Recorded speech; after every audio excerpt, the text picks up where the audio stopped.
તો આ લેક્ચરની અંદર જે છે આપણે જોવાની છે કે જે પેરેલલ સર્કિટ જે છે એસી પેરેલલ સર્કિટ એની એક મેથડ છે બીજી. પહેલાં આપણે એડમિટન્સ મેથડ જોઈ, પછી આપણે કોમ્પ્લેક્સ એલ્જિબ્રા મેથડ જોઈ. હવે આ મેથડ જે છે ફેઝર મેથડ. આના મદદથી તમે કઈ રીતે સોલ્વ કરો છો એ જોવાનું છે. So depending upon the complexity of the parallel circuit any one of the મેં જે ત્રણ મેથડ કીધી છે કે એડમિટન્સ છે કે પછી ફેઝર મેથડ છે કે પછી જે કોમ્પ્લેક્સ એલ્જિબ્રા મેથડ છે અથવા તો સિમ્બોલિક મેથડ કહેવાય એને, તો એ બધી તમે યુઝ કરી શકો છો.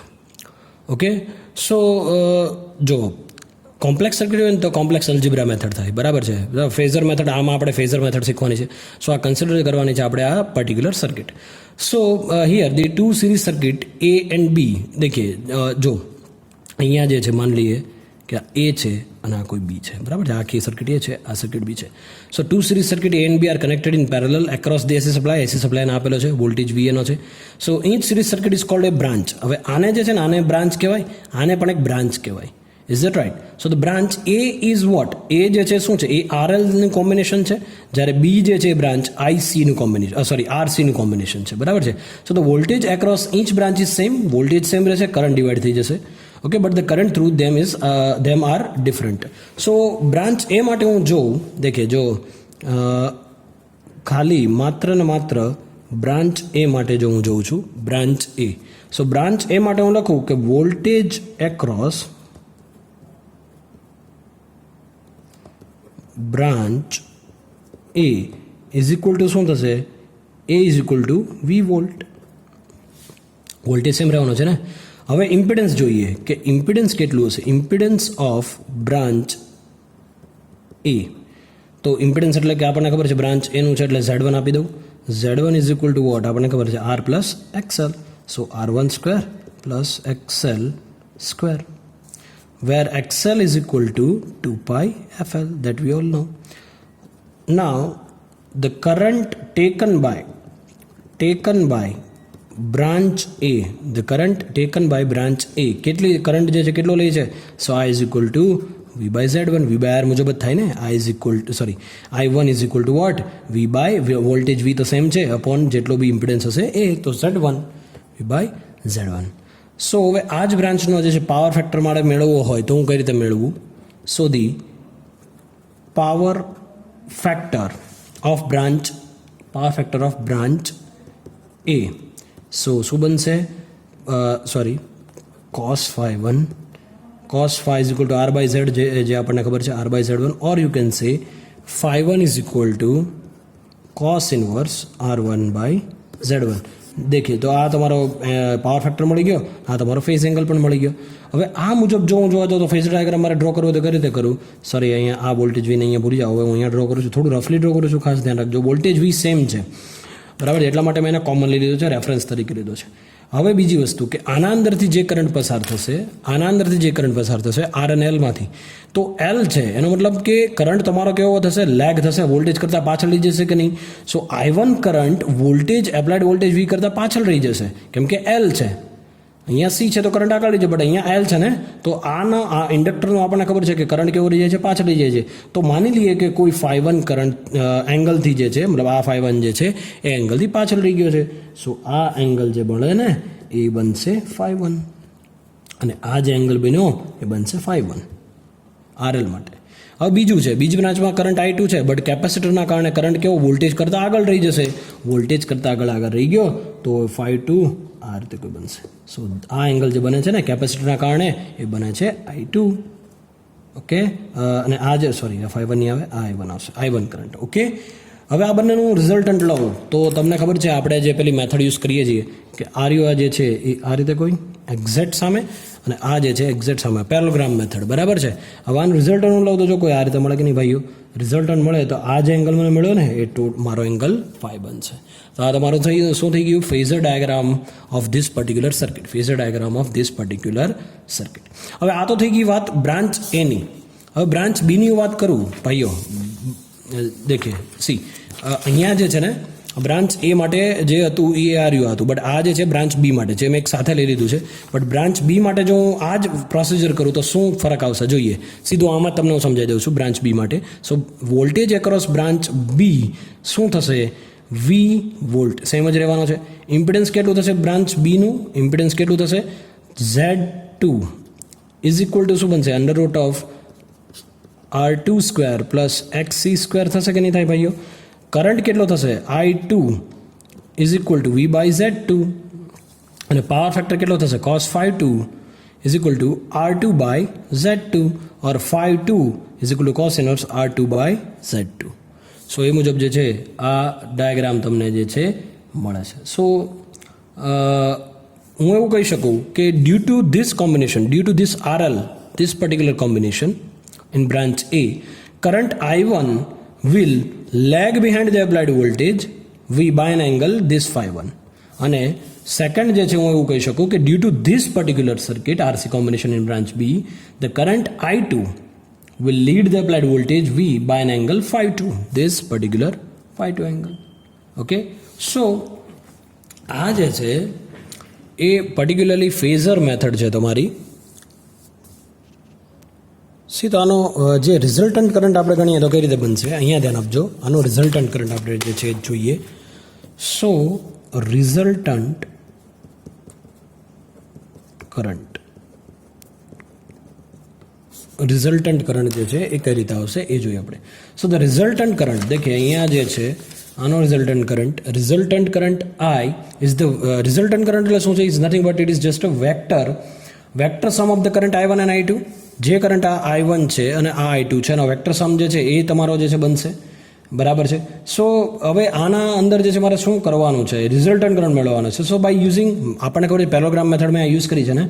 સો in which the resultant is obtained graphically and the graph gives both the magnitude of the resultant current I, આ કરંટ I મને આપે છે, and the phase difference phi between the resultant current I and the applied voltage V. તો આ voltage V અને I વચ્ચેનો કોઈ જે છે એંગલ મને દર્શાવે છે. So knowing the phase difference phi, the power factor of the circuit can be calculate. આપણને જો આ ખબર હોય તો આપણે પાવર ફેક્ટર કેલ્ક્યુલેટ કરી શકીએ.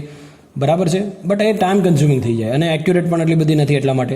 સો અલ્ટરનેટિવલી આપણે શું યુઝ કરીએ? By resolving the branch current I1 and I2 into the X component. આ બંને I1 અને I2 ને એક્સ કમ્પોનન્ટમાં ગોઠવી દેવાના. બરાબર છે. અને વાય કમ્પોનન્ટમાં ગોઠવી અને રિઝલ્ટન્ટ મેળવી લે. આ આપણી જૂની મેથડ છે, મેં તમને શીખવાડેલી છે, છતાં પણ હું શીખવાડી દઉં આજે એક્સ કમ્પોનન્ટ અને વાય કમ્પોનન્ટ કઈ રીતે આપણે મેળવીએ છીએ. તો જો આપણને ખબર છે કે આના અંદર જે છે આ તમને જે દેખાય છે આ ડાયાગ્રામ, એમાં I1 અને I2 છે અને એનો રિઝલ્ટન્ટ કરંટ I છે ને. હવે આના મારે જે છે એક્સ અને વાય કમ્પોનન્ટ વડે જો દર્શાવવો હોય તો હું આવું કંઈ દર્શાવી શકું છું. આ છે એક્સ અને આ છે વાય, સોરી આ છે એક્સ અને આ છે વાય. સો મારી પાસે જે I1 છે, બરાબર છે, I1 જે છે જો I1 કરંટ જે છે એ મને કઈ રીતે મળેલો? માની લઈએ કે એ I1 કરંટ તમારો કોઈ, માની લે અત્યારે સમજવા પૂરતી મેગ્નિટ્યુડ એનું થોડુંક વધારે રાખું છું I1 નો. બરાબર છે. તો જો અગર એક્સ સાથે હું રિસેમ્બલ કરું, એક્સ સાથે હું આ કમ્પોનન્ટને રિસેમ્બલ કરું અહીંયા, તો અલ્ટિમેટલી શું બનશે? I1 cos phi 1. Am I right? બરાબર છે, કેમ કે એક્સ સાથે આપણે કોસ લેવાનું હોય છે. હવે આ જ કમ્પોનન્ટ જે છે એનું અગર મારે વાય પહેલાં સાથે લેવું છે તો શું બનશે? આ જ કમ્પોનન્ટ વાય સાથે, તો વાય સાથે શું બનશે? I1 sin phi 1. Is that right? આપણે આવું કરતા. હવે જે છે સેકન્ડ જે છે એ શું છે કે ભાઈ હવે આ જે છે એ એક કમ્પોનન્ટ મળી ગયો. હવે I2 છે ને, I2નું મારે દર્શાવવું પડે. સો I2 જે છે એ I2 કોઈ માની લઈએ આ ટાઈપનું છે, તો આ I2 છે. હવે એને જો એક્સ કમ્પોનન્ટ સાથે રિસેમ્બલ કરું, સરખાવું, તો એક્સ કમ્પોનન્ટ સાથે સરખાવું એટલે આ રીતનું બનશે. તો એ કમ્પોનન્ટ અહીંયા બનશે તો એ બનશે I2 cos phi 2. અને વાય સાથે સરખાવું તો શું બનશે? અહીંયા આ જે પર્ટિક્યુલર આટલી જગ્યા જે છે એ બનશે તમારી I2 sin phi 2. Is that right? So આ રિઝલ્ટન્ટ કરંટ જે છે હવે જે મારે મેળવવો છે, તો રિઝલ્ટન્ટ કરંટ જે મને મળશે ને, રિઝલ્ટન્ટ કરંટ જે જો માની લઈએ અને આ રીતે આમ સરખાવીએ તો આ રીતે કોઈ આવશે. ઓકે, સો રિઝલ્ટન્ટ કરંટ જે મને મળશે ને, રિઝલ્ટન્ટ કરંટ આ રીતે મળશે. તો પેલોગ્રામ મેથડ થઈ કે નહીં ભાઈઓ? આ રીતે રિઝલ્ટન્ટ કરંટ મળ્યો કે નહીં? આ I મળે. હવે આને જે છે ને હું અલગથી દર્શાવું છું, આને અલગથી દર્શાવું છું. આ એક્સ, ઓકે, સી આ વાય અને એક્સ. સો અહીંયા જે આખો ટોટલમાં રિઝલ્ટન્ટ મળશે, માને આ તો એપ્લાઇડ વોલ્ટેજ V થઈ ગયો, મારો એપ્લાઇડ વોલ્ટેજ V થઈ ગયો. ઓકે, નાવ અહીંયા જે છે એ જે એંગલ બને છે, આ રિઝલ્ટન્ટ અહીંયા ડ્રો કરું છું થોડું જે છે એ આ રીતે દર્શાવવા માટે. સો આ અને આ એક કમ્પોનન્ટ. તો હવે આને એક સાથે રિસેમ્બલ કરું તો શું બનશે? આ I1 બંનેનું રિઝલ્ટન્ટ છે ને, સો I1 cos phi 1 plus I2 cos phi 2. બરાબર છે, આ પર્ટિક્યુલર. હવે આના સાથે હું સરખાવું તો આ જે એંગલ બનશે, એ એંગલ કેટલો બનશે? I1 sin phi1 minus I2 sin phi2. મતલબ આ જે વેક્ટર છે એ કેટલું છે? I1 cos phi1 plus I2, અને આ જે છે શું છે? I1 sin phi1 minus I2 sin phi2. સો આ રિઝલ્ટન્ટ ઓફ બ્રાન્ચ કરંટ છે. શું છે? Resultant of branch current. હવે ચાલો કેલ્ક્યુલેટ કરીએ આને, કે રિઝલ્ટન્ટ કરંટનું એસ્ટિમેશન જે છે આપણે કાઢવાનું છે. કઈ રીતે કાઢશું? અહીંયા ધ્યાન આપજો ભાઈઓ. ફિગર જે છે તમારે આ જ કન્સિડર કરવાની છે અહીંયા. ફાઇન.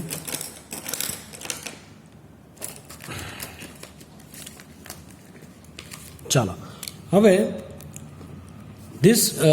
ફ્રોમ ધીસ ફિગર, આ ફિગર પરથી જે છે આપણે જોવાનું છે કે એક્સ કમ્પોનન્ટ કેટલા છે. માની લઈએ કે sum of X component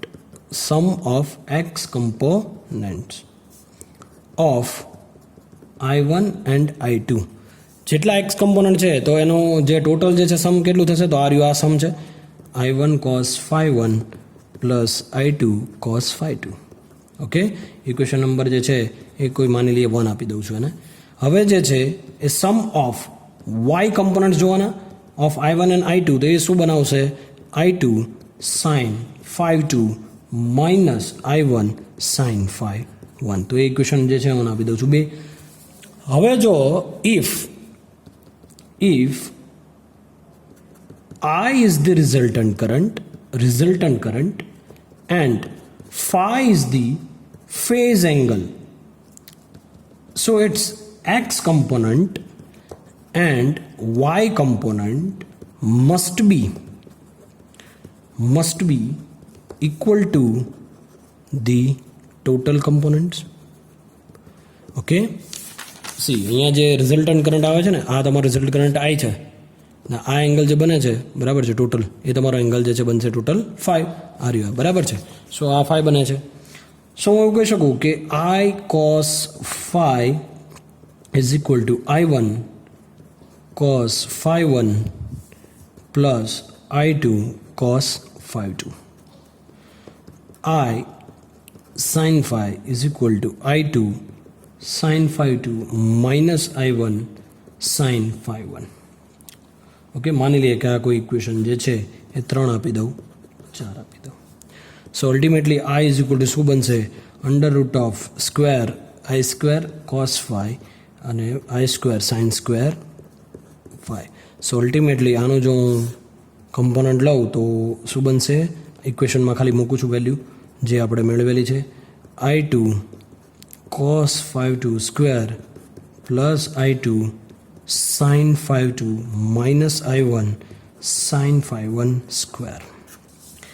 so I is equal to શું બનશે? અંડર રૂટ ઓફ આ જે છે આખો એક્સ કમ્પોનન્ટ થઈ ગયો તો હું લખી નાખું એક્સ કમ્પોનન્ટ એનો સ્ક્વેર પ્લસ આ આખો વાય કમ્પોનન્ટ થઈ ગયો, સા લખી નાખું વાય કમ્પોનન્ટનો સ્ક્વેર. ઓકે, તો હવે આનો એંગલ જો મારે મેળવવો છે તો એંગલ હું કઈ રીતે મેળવીશ? સો એંગલ જો જોવે છે તો એંગલ હું કઈ રીતે મેળવીશ? tan phi. So tan phi is equal to શું બનશે? I2 sin phi2 minus I1, કેમ કે y બાય એક્સ મુજબ લેતા હતા ને આપણે, સો y બાય એક્સ ઉપર શું છે? I1 cos phi1 plus I2 cos phi2. Okay, that means આ જે બનશે તમારે શું બનશે? એક્સ કમ્પોનન્ટ બનશે, અને આ જે બનશે તો સોરી વાય કમ્પોનન્ટ બનશે, અને આ જે બનશે એક્સ કમ્પોનન્ટ બનશે. Now if tan phi is positive, તો આ જે છે ને એ tan phi જ છે. સો tan phi જો પોઝિટિવ હોય બરાબર છે તો કરંટ તમારો જે છે એ લીડ કરશે, અને જો આ tan phi નેગેટિવ હશે બરાબર છે તો કરંટ કેવો હશે? લેગ કરશે. lag behind the applied voltage. Current lead behind the applied voltage and current lag behind the applied voltage. Leading the voltage, applied voltage, and lags behind the applied voltage. So power factor of the whole circuit is given by cos phi is equal to power factor. Power factor કઈ રીતે બનાવવું? I1 cos phi1 plus I2 cos phi2 divided by I. So this is the power factor.